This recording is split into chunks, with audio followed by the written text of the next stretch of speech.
Alors, petite annonce, ceci est ma première vidéo écrite de ma chaîne. Je voulais à tout prix essayer cette méthode parce que je pars d'un sujet qui me tient à cœur et que je voulais que la vidéo soit de qualité et franchement, je suis satisfait du résultat. Allez, bon visionnage!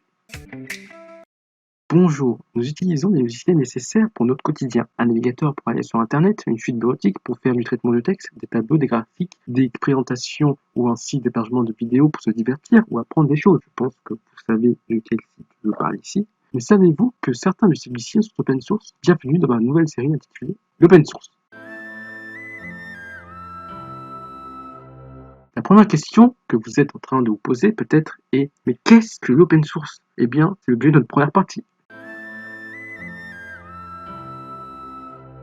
Alors, je vais vous donner une définition simple. Un logiciel open source est un logiciel avec un code source que n'importe qui peut inspecter, modifier et améliorer. Le code source, si on devait l'imager, ce serait la partie immergée de l'iceberg. C'est la partie de la programmation. Maintenant que vous savez qu'est-ce qu'un logiciel open source, comment le différencier d'un autre logiciel qui ne l'est pas? C'est l'objet de la deuxième partie.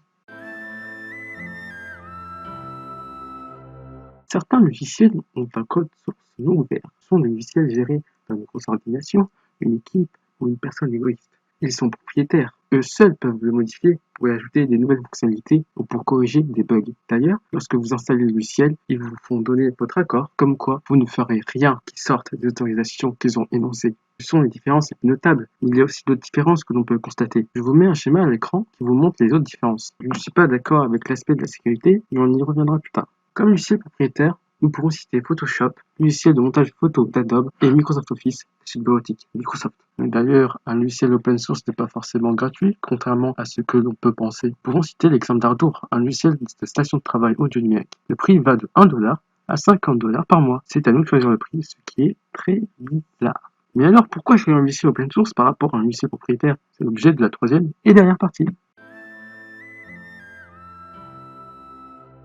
Premièrement, le contrôle. On sait comment fonctionne le logiciel grâce au code source ouvert. Ça vous met en confiance. Deuxièmement, le code source. Comme il est disponible, n'importe qui peut l'utiliser et trouver des erreurs dans les programmes et les faire remonter aux autres programmeurs ou tout simplement optimiser le code. Ciblé. Troisièmement, la sécurité. Alors, c'est un point délicat. Certes, on peut dire que les failles de sécurité dans les logiciels open source sont colmatées plus rapidement parce qu'il n'y a pas cette hiérarchie comme dans une grande organisation, mais je pense que la popularité du logiciel joue un peu quand même parce qu'un logiciel utilisé par 100 personnes aura moins de chances de faire pirater qu'un logiciel utilisé par des dizaines de millions de personnes. Après bon, ce n'est que mon avis personnel et je vous invite à donner votre dans les commentaires. Quatrièmement, la stabilité. Je ne suis pas d'accord avec ce point. Alors, il y a des logiciels qui plantent, qui se ferment comme par enchantement. Et j'ai un événement qui s'est passé avec un logiciel open source et franchement, il y a eu des graves conséquences. Je vous raconterai ça dans la première vidéo de la série de l'open source qui sera dédiée au logiciel de montage vidéo. Mais ça, faut le garder pour vous.